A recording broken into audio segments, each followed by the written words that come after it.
Well, I don't know what's going on right now, but there's a trend for remasters of old Need for Speed. A few days ago, I mentioned a free remaster of Need for Speed Underground 2 that can be downloaded at no cost. Let's discuss the remastered version of Need for Speed Carbon today, which has just been released and is also available for free download. This is a completely unofficial remaster, meaning it's a remaster made by the game's community, by the fans of Need for Speed Carbon who simply decided to make their updated version.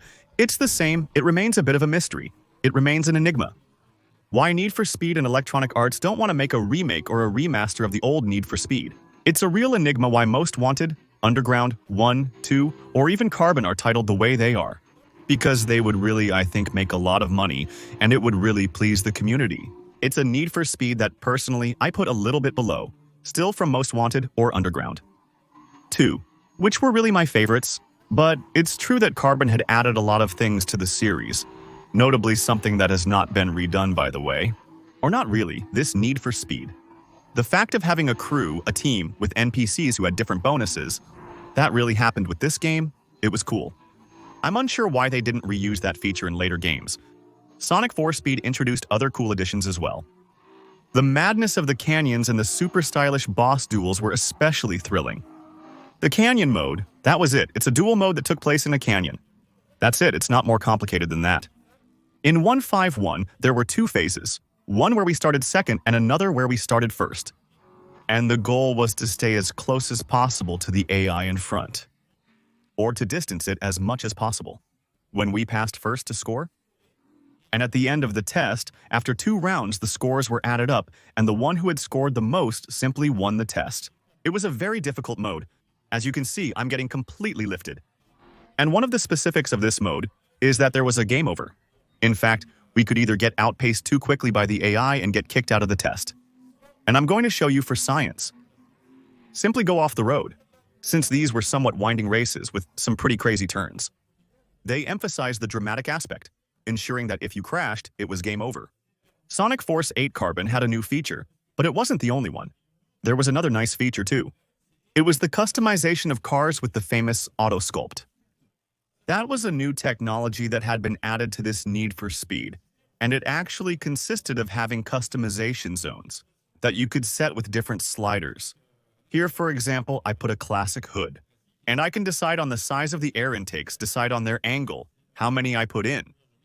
And that was stylish, and that, for the record, is a system they kept for a little while, because it came back on other Need for Speed. So what changes in this reworked version? I'll try putting it in French to get the counters in French. A kilometer per hour is universally understood. So, what's new already on this version of the game, this remastered version, is that the interface is completely different. You may have noticed it during the earlier test. I'll start a story to entertain you a bit. With other cars, the game interface was not the same at the race interface level. The speedometers, the nitrometers, everything you want, all of that was completely redone. But let's say that the main thing that was redone on this new version of Carbon is that the graphics have been improved. So I believe it's via a reshade or something a little similar, but overall it's prettier, it's also smoother, and it's especially compatible with widescreens and compatible with today's resolutions. Which is not the case with Carbon if you take a Carbon release from 2006 and put it on a recent PC. There's a good chance though. Whether it works or not, whether it's bugged, whether it crashes, whether your PC DirectX is too recent. Let's say for the game. Now, all of this is patched, it's corrected, and it's much prettier, the cars are prettier, the environments too. So, of course, it's still the same graphics engine. So, there's no magic. You won't get Unreal Engine 5 graphics. As a result, it no longer looks like a 2006 game, but rather one released a few years later. So it allows those who didn't do Carbon at the time and have trouble getting into it due to their age to maybe, as a result, manage to overlook the original graphics a bit. To play feeling like you're playing something more recent, despite being from 2006. Then, there are quite a few little things that have also changed in terms of gameplay on this remastered version. The physics are a little bit different, even though it's still pretty close to that of Carbon. Cars tend to drift less and behave more predictably when encountering jumps or other obstacles. Well, that's true for the basic physics, but it's also true for the physics in general, drift. Because indeed, Sonic Forces with Carbon had a new drift system, which was a bit more interesting, a bit more fun than that of Monster Hunter or Underground. 2, because we could achieve unbelievably high scores with the seemingly infinite multiplier, as I remember it. However, indeed, the basic drift physics of Carbon is really weird. Here, it's still much cooler and much more enjoyable to play. This version of the game features many new cars that were not present in the original. For example, while I show you a few, this one, I believe the Lancer was not in the base game. We also perhaps had this Sylvia. I have a little doubt. I don't think it was in the game either. So there are others added to this mode. There are many. In reality, the problem is that I can't show you all of them, because in this game, cars are unlocked by performance tiers. And since I just started a new career, I've hardly unlocked anything. I know there are latest generation BMW M4 SEs. There's also this Mustang, likely the 2020 model, despite my 2006 release. It's clearly an addition. Many new customs and special cars have been added to the game.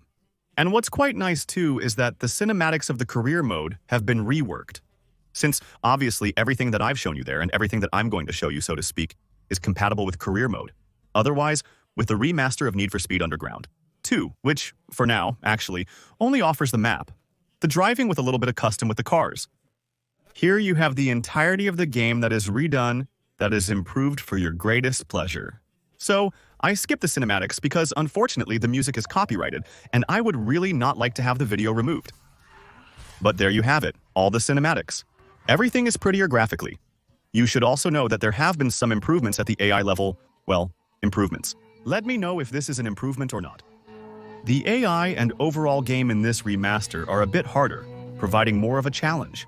The base Carbon isn't very difficult. On easy difficulty, it likely matches the previous medium setting.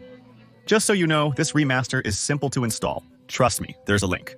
There's a large file to download that's around 7 gigabytes, and you just have to extract the file somewhere on your PC.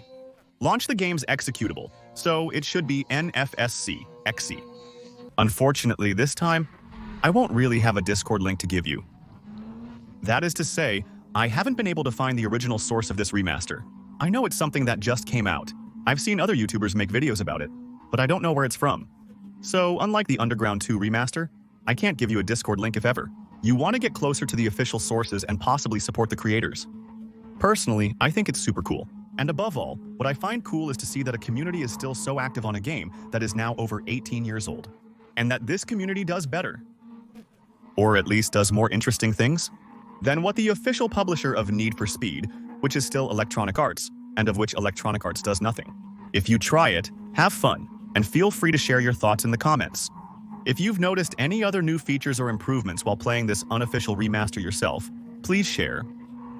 If you like the video, please show your support by leaving, as usual, a little like, by subscribing for the next videos, and also by supporting through all the free links on my channel. Follow my Twitch for upcoming live streams and use Prime. The Assetto Corsa Evo farm starts live tomorrow, so follow and Prime to join. Use the instant gaming link in the video to buy games at discounted prices. Thank you for watching this video and see you soon. Ciao!